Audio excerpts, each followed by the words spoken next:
কুরবানি কি আপনার উপর ফরজ? জেনে নিন 1 মিনিটে।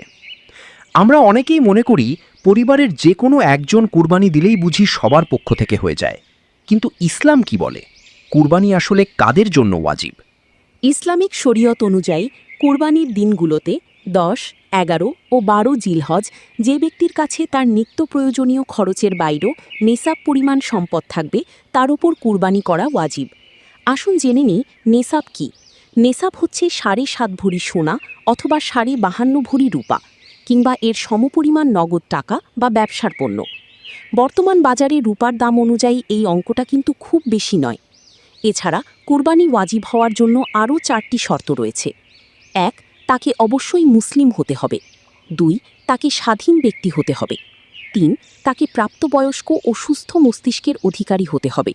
এবং কুরবানির দিনগুলোতে তাকে মুসাফির বা সফররত থাকা চলবে না, অর্থাৎ নিজ এলাকায় থাকতে হবে।